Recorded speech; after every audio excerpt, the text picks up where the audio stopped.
오순절후 7번째 주일, 지금 여러분은 무엇을 채우고 계십니까?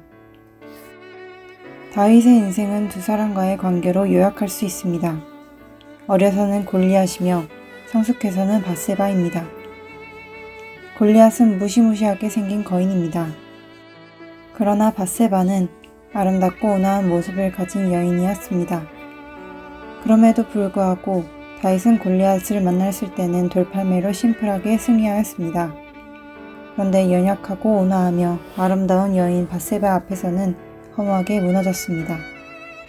왜 이러한 일들이 일어났겠습니까? 골리앗의 경우는 하느님의 영에 사로잡혀 나아갔기에 승리하였습니다. 그러나 밧세바의 경우는 인간의 욕망에 사로잡혀 나아갔기 때문에 무너진 것입니다. 이것이 인생입니다. 사람의 인생은 그 속에 무엇을 채우느냐에 따라 달라집니다. 우리의 인생을 하느님의 충만하신 것으로 채워야 합니다.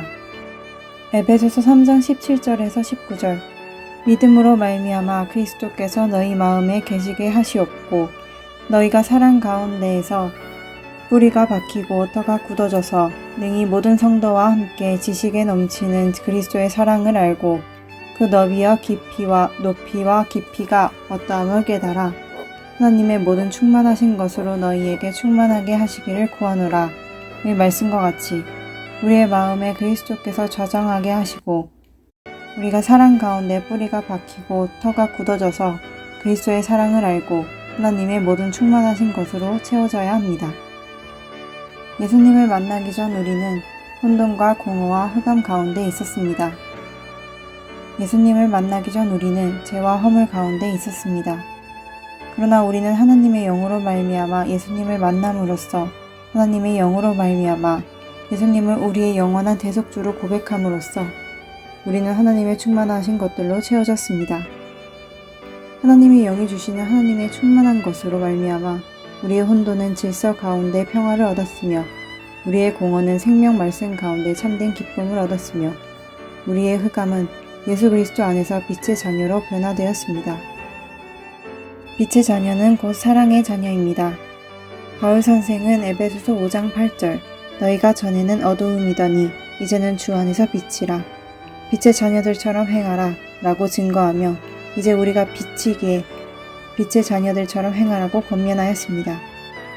따라서 우리는 언제나 이웃과 함께하며 헌신과 나눔의 생활을 할 수밖에 없는 것입니다. 변화의 삶이 없는 사람은 믿음의 사람이 아닙니다. 변화 없이 혼돈 가운데 불안과 원망 가운데 있는 사람은 성령님을 경험하지 못한 사람입니다.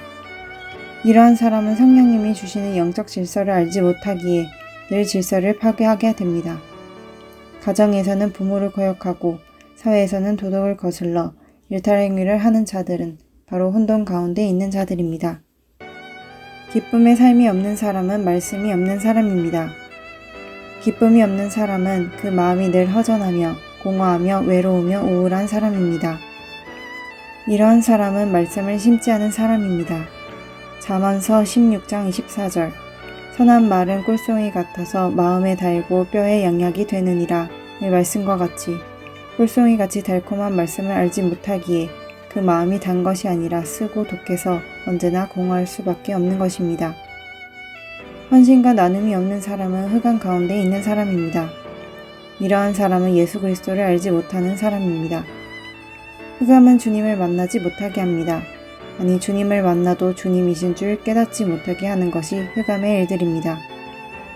흑암 가운데 있는 사람들은 아무리 큰 열매를 자랑한다 할지라도 누릴 수가 없습니다. 왜냐하면 어둠의 마지막은 멸망이기 때문입니다. 오직 하나님의 영 그리고 생명의 말씀만이 우리에게 생명을 주며 우리를 하느님께 헌신하게 하며 우리의 본분을 다할 수 있도록 인도하여 주십니다. 오순절 후 7번째 주일 우리의 마음을 하나님의 충만하신 것, 하나님의 영과 말씀으로 충만하게 채워 참된 평화와 기쁨, 주님 주시는 놀라운 은총과 은혜를 누리고 전하는 가정, 자녀, 기업 되기를 소망합니다.